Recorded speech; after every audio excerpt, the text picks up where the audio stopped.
जय मसीह तथा नमस्कार मेरा सम्पूर्ण श्रोताहरूमा। म टलमान शाहशङ्कर धुपीडाँडा पश्चिम सिक्किमबाट। आज वैशाख 2 गते 2069 साल। आज हजुरको माझमा म गुड फ्राइडेको विषयमा केही परिचय दिन लागिरहेको छु। गुड फ्राइडे, जसलाई नेपालीमा शुभ शुक्रबार भनेर बुझिन्छ। कसैको मृत्युको दिन कसरी गुड भयो त? यो प्रश्न मलाई मात्र होइन, हर कसैको मनमा मस्तिष्कमा एकपल्ट अवश्य उठ्दछ। हामी जन्मेको दिनलाई पो शुभ दिन र जन्मदिनको हार्दिकमै शुभकामना चाहे भनेर कसैले शुभकामना टक्राउँछौँ, तर मृत्युको दिन त हार्दिक श्रद्धाञ्जली भनेर दुःख प्रकट गर्छौँ। तर आजको दिन कसरी गुड फ्राइडे भयो त? येशू ख्रीष्टलाई क्रुसमा मारिएको दिन हो यस गुड फ्राइडेको दिन। हामी सम्पूर्ण पापी मानिसको पापलाई बोकेर उहाँ लर्ड जिजस क्राइस्ट क्रुसिफाई हुनुभयो काल्भरी क्रुसमा। आज हामी यही विषयमा केही चर्चा परिचर्चा गर्नेछौँ र हजुरलाई म यसको विषयमा केही परिचय दिनेछु। येशू ख्रीष्टको लागि आजको दिन ब्याड फ्राइडे बराबर थियो, किनकि उहाँ मृत्युको ढोकामा प्रवेश गर्नु परिरहेको थियो। तर हामी मानिसको लागि चाहिँ आजको दिन गुड फ्राइडे हो, किनकि बाइबललाई पल्टाएर हेरौँ। बाइबल रोमी 6:23 बताउँदछ पापको ज्याला मृत्यु हो, जसले पाप गर्छ उसलाई ज्याला स्वरूप मृत्यु पाउँदछ। त्यसरी नै बाइबलले बताउँदछ धर्मी कोही पनि छैन, एकजना पनि छैन भनेर। यही कारण येशू ख्रीष्ट हामी सबैको पापको निमित्त एकैपल्ट काल्भरी क्रुसमा मर्न भयो, हाम्रो निमित्त गुड भयो यो दिन चाहिँ। यसै कारणले गर्दा यस दिनलाई गुड फ्राइडे भनेर विश्वले छुट्टीको रूपमा मनाउँदछन्। येशूको मृत्यु विषय विशेष कुराकानी गरौँ। बाइबलका सुसमाचारका ती 4 किताबहरूले छर्लङ्ग मात्रामा बताएको छ।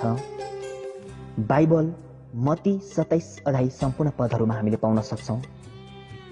बाइबल लुका 23 अध्याय सम्पूर्ण पदहरूमा पाउन सक्छौँ। बाइबल मर्कुस 15 अध्याय सम्पूर्ण पदहरूमा पाउन सक्छौँ। बाइबल यूहन्ना 19 अध्याय सम्पूर्ण पदहरूमा उहाँको मृत्युको विषयमा लेखेको हामी पाउन सक्छौँ। यहाँहरूले अवश्य एकचोटि पढ्न होला। हामी सारा संसारका मानिस पापी छौँ, यो हर कुनै धर्मशास्त्रले पनि बताउँदछ र पवित्र धर्मशास्त्र बाइबलले पनि यसको विषयमा एकदमै जोड दिएर भन्दछ। सबैले पाप गरेका छन् र परमेश्वरको महिमासम्म पुग्न उनीहरू चुकेका छन्, रोमी 3:23ले बताउँदछ। यसरी नै आजको दिन येशू ख्रीष्ट हाम्रो निमित्त क्रुसमा मर्नुभयो र हामी सम्पूर्ण पापी मानिसलाई उहाँले मुक्त गर्नुभयो। अब हाम्रो लागि एउटा चुनौतीको समय छ, यही नै एउटा ग्रहणयोग्य समय छ। आज नै हामीले येशू ख्रीष्टलाई ती हाम्रो निमित्त बगाएको रगतको मूल चुकाउनको लागि धन्यवाद चढाउँ। प्रभुलाई भनाऊ, प्रभु म पापी थिएँ, तर परमेश्वरले मलाई पापबाट बचाउनु भयो, मेरो निमित्त तपाईँ क्रुसमा मर्नु भयो, यसको लागि तपाईँलाई धन्यवाद। हर कसै सारा विश्वले आज येशू ख्रीष्टलाई धन्यवाद भनेर उहाँको दुःखसम्म मानिसहरू डुबेर उहाँको दुःखलाई सम्झना गरेर आजको दिनमा हर कसैले येशू ख्रीष्टलाई उपवास बसेर प्रार्थना गर्छन्, परमेश्वरलाई धन्यवाद दिन्छन्।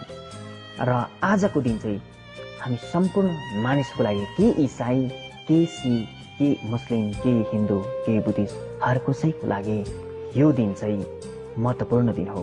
के घामले कुनै ठाउँलाई छुटाउँछ र के जुनले प्रकाश दिनको लागि रातको अन्धकारमा कुनै जग्गालाई छुटाउँछ र? येशू ख्रीष्टले पनि कसैलाई छुटाउनुहुन्न, एक समान प्रेम गर्नुहुन्छ। यो हाम्रो जीवनलाई येशू ख्रीष्टसम्म सार्नका लागि जसरी एउटा फुललाई एउटा गमलादेखि अर्को ठाउँमा सार्न पर्छ भने त्यो फुल हरियो र जिउँदो हुनुपर्छ। त्यो फुल सुकेको छ, मरेको छ भने सर्न सक्दैन। यसरी नै हामीले अनन्त स्वर्गमा हाम्रो जीवनलाई सार्नु छ भने हाम्रो जीवन छँदामै, हाम्रो जीवन रहँदामै आत्मिकी बाटोमा, आत्मिकी ढोकामा प्रवेश गर्नको लागि येशूलाई ग्रहण गर्नुपर्छ। र त बाइबल यौनाको 12ले भन्दछ, तर जतिले उहाँ ग्रहण गरे उहाँले उनीहरूलाई परमेश्वरको सन्तान हुने अधिकार दिनुभयो। हामी परमेश्वरको सन्तान बन्ने अधिकार पाएका व्यक्तिहरू आजको दिनलाई महत्त्वपूर्ण रूपमा हामीले मनाएका छौँ। यस दिनमा हामीले येशूको दुःखलाई सम्झना गरेका छौँ र हाम्रो निमित्त उहाँले आफूलाई ब्याड ठाउँमा लगेर हामीलाई गुड बनाउनु भयो। उहाँ दुःखमा रहेर हामीलाई शुभ शुक्रबारमा प्रवेश गराउनुभयो कि हामीलाई उहाँले जीवन दिनुभयो। त्यो जीवन हो अनन्त जीवन, जुन जीवन ईश्वर मात्र पाउँछौँ। हुन्छ श्रोताहरूमा यो सानो अडियोबाट यहाँहरूले केही जानकारी, केही खुसीको सन्देश हासिल गर्नुभयो भनेर आशा गर्दै यो छोटो परिचयलाई यतिमै पुनः विराम दिन चाहन्छु। हवस् त, जय मसी, नमस्ते, धन्यवाद।